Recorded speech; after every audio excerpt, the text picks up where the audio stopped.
Arrivé sur les îles Toscanes, la première île de notre périple, Capria. A priori l'île de l'amour. C'est bon. Là je viens de monter le pavillon italien. Le pavillon de complaisance. Hissé pour la première fois sur Koala 2.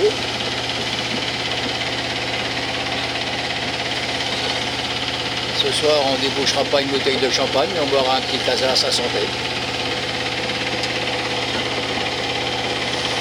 Ah, on a fait une belle traversée. Hein. On a fait pratiquement 2 heures au moteur.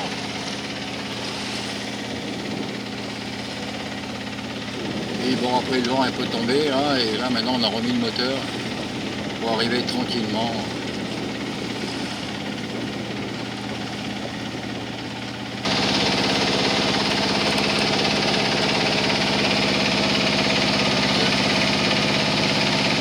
La vitesse et les milles depuis ce matin, hein, donc Sine 3, bon un peu optimiste le copain Locke, mais bon, ça donne quand même une indication. Et 18 milles depuis ce matin, notre départ 10h30, il est 13h30. On a fait une belle note.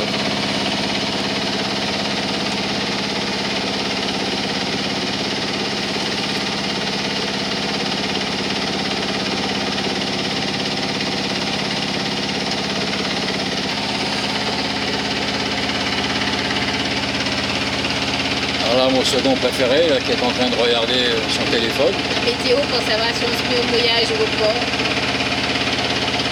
Bon, c'est un téléphone pas pour jouer cette fois, c'est pour nous amener à destination. Toutes les indications sont en temps réel sur son téléphone. Route, cap, vitesse. Merci Navionics. Vas-y, fais-moi...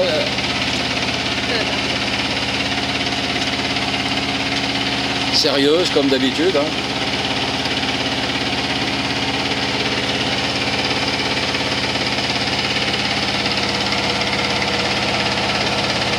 Voilà, donc là on voit les éléments, la route tracée. Bon, c'est sûr qu'à cette heure-là, il n'y a pas de souci. Hein.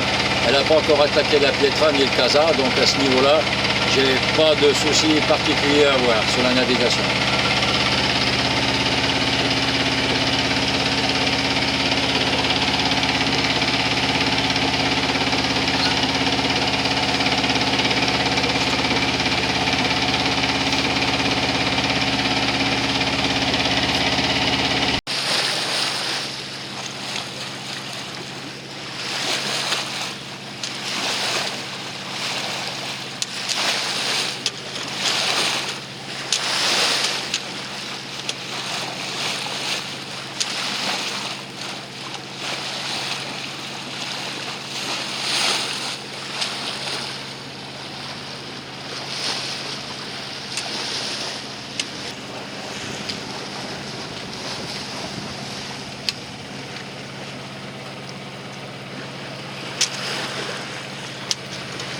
T'es chaud?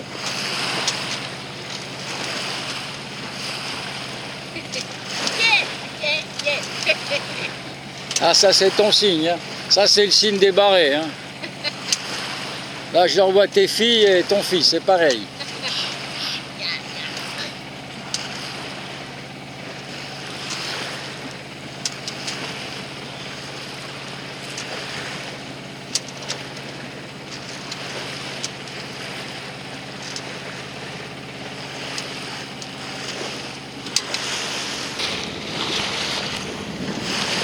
Un voilier qui vient de quitter son mouillage.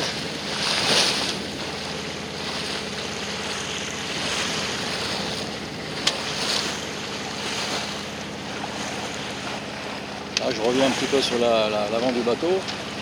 On voit les feux rénovés il y a maintenant l'été dernier. Ouais. On avait marre de mettre les feux dans la baille à mouillage qui partait à chaque coup de vent. Là, depuis qu'on a fait ça, on est tranquille.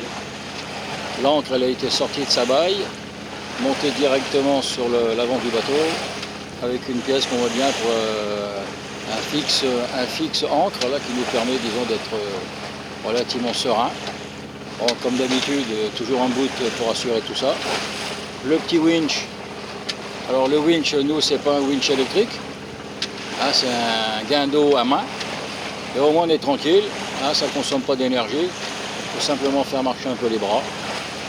Et normalement, ça tombe jamais en panne. Bon, il faut simplement un petit peu mouliner. Bon, ça va qu'ici, on ne met pas non plus des 40 ou 50 mètres de chaîne. En général, nos mouillages, on est sur des fonds qui sont relativement pas trop profonds. Grosso merdo, je dirais 400 mètres. Donc en fonction du temps, on met entre 15 et 25 mètres. Ça va, raisonnable. C'est ce qu'on met habituellement sur Porquerolles, en particulier sur la plage de Notre-Dame.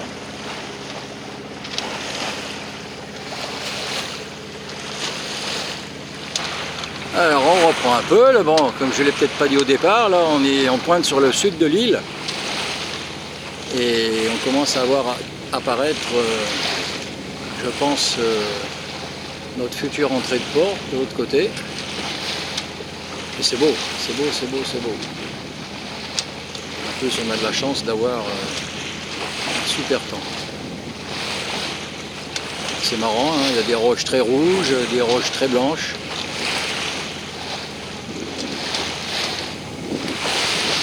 On dirait un peu l'Estérel ou les Calanques de Marseille au niveau des pieds. Une petite pointe sur la droite, là, de loin, on a l'impression d'avoir une tête de quelque chose. Alors on dirait peut-être une tête de chien, ou je sais pas. De loin, en mer, on peut toujours imaginer ce qu'on veut.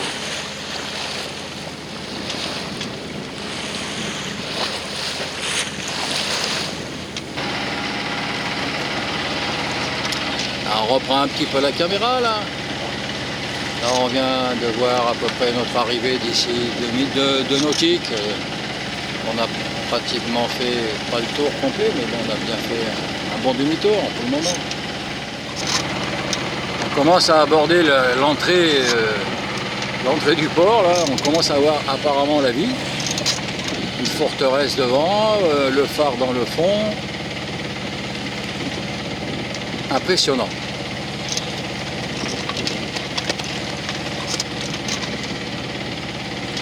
On va bien rigoler, c'est quand il va falloir appeler la capitainerie. Je ne parle pas un mot d'italien. Alors je ne sais pas trop comment on va pouvoir faire. Mais on va se débrouiller. Ah, c'est une forteresse là, apparemment.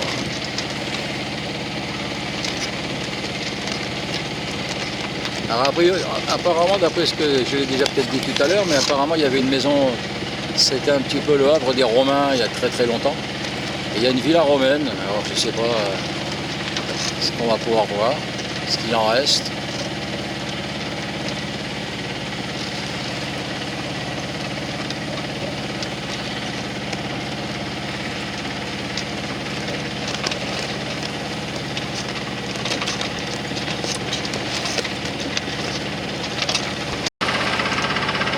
On approche du port de Caprague. C'est magique. Comme toutes les arrivées de port quand on ne connaît pas. C'est des grandes questions. Il va falloir qu'on descende les voiles avant, là, parce que à la voile, la grande voile qui nous permettait de nous stabiliser le bateau avec le moteur. Ça a l'air sympa.